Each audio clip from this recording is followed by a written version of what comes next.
On Tuesday, July 19th, we got our first little teaser for the upcoming Skate game being made by Full Circle, a new studio from EA made up of former Skate developers. And while on its surface it may have seemed a little lackluster, if you really pick it apart, there's actually some useful information that we can make some grand assumptions based on. In the video, they reveal that they are working alongside a council of Skate content creators that have actually seen gameplay and know quite a bit about what this game is going to be. And then they show the reactions of those people as they are being shown and told about what's to come, and it's within those reactions that we can get some info. In one clip, you can hear someone use the phrase, "this whole open world," so that confirms what we all expected and hoped for, that this is an open world skating game like previous entries were, and not broken up by individual maps like something like Skater XL. You can hear someone else mention how fun online sessions and playing with your friends is going to be, confirming that unlike games, again, like Skater XL or Session, it will support multiplayer, again, just like the previous entries of Skate did as well. We also hear Aaron excitedly say, "Yeah, you can climb," which is something I've forever wanted in a skateboarding game. Rather than weird looking jumps up onto ramps and ledges, the simple animation of your character climbing up onto an object like you would in real life is such a welcomed addition. We also see Skate 3 Tommy mention something about a spinning rail, which gives me the impression that an editor is back. Again, we expected that as well. We'll have the ability to take any movable object in the area and set it up our own way and make our own unique spots to skate.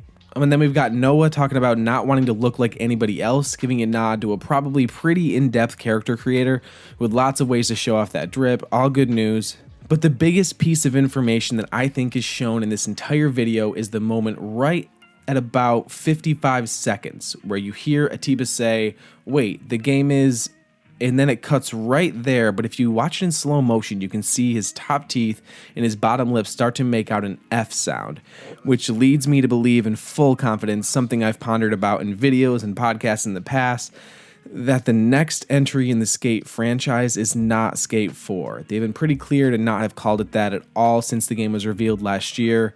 This is instead a reboot of the Skate series with a good reason, because the game is going to be absolutely free to play. I know that may rub some people the wrong way, the idea of EA taking your beloved skateboarding game and making it into a Fortnite, Apex Legends, live service type game filled with microtransactions. It may seem like a bad thing, but I honestly believe that this was 100% the way to go. When Skate launches, it doesn't need to be this complete package, end-all be-all skateboarding game. At the end of the day, it just needs to be an open world that feels good to skate in, has dope spots to hit, a good soundtrack, and the ability to do all of that with your friends. Session and Skater XL have shown us that the most fun thing to do in a game like Skate is to just hit a nice line, record clips in your replay editor, and then share them online. And we're going to be able to do that, but alongside it, we're also going to get regular updates and new features being added via what I assume will be called the Skate Pass. Much like a battle pass in other video games, the Skate Pass will give you objectives for each season, grind this many feet, score this amount in a competition, share this many videos, etc. And all the while, you'll be racking up points that unlock your new gear, t-shirts, hats, decks, and so on. And it's gonna be a fucking blast. And on top of that, because it appears that the game is going to be free to play, like I said, that means tons and tons of people that may not have spent $60 or $70 on this game are not just gonna jump in. They're gonna jump in and give it a shot because it is free. They're gonna love what they see and then feel the need to put money in microtransactions. Because yes, there's gonna be plenty of microtransactions because the game still needs to make money. All games do, all studios do. But again, that's not a bad thing.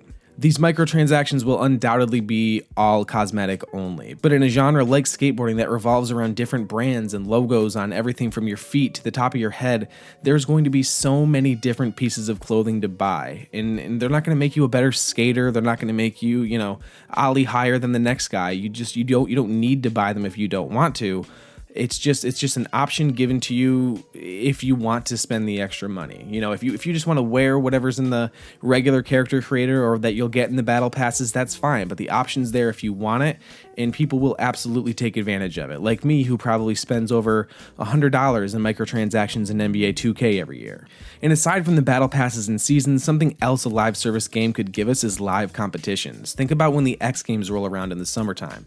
We could get the actual parks from the event to skate in and to try to get the high score to win it all. And not just for televised events, but just to get new areas in general. There could be a cab or a bus that you can hop on that takes you to a new city that's now available when season 5 drops or whatever. They can keep expanding on the map as the seasons go on. There's tons of potential here, honestly, and rather than Full Circle taking 4 years to make it this perfect skateboarding game that we can get hyped about, for a month or so, and then the hype just kind of dies down due to a lack of updates, instead we're going to get an ever-changing, ever-evolving skateboarding game with new drops coming with each new season, and from developers that are listening to us and wanting to make the game alongside those that are going to be putting in hundreds of hours and probably dollars into it. And since they can just update things as we go along, we're probably going to be able to get our hands on this thing a lot sooner than we initially had thought. Let me know what you guys think. Sound off in the comments. Thanks for watching, and make sure to subscribe to get more content on games like this. We got Riders Republic coming out. I'm playing a lot of Session lately, so we'll probably be doing some coverage on those, and also our podcasts and stuff that are on here as well.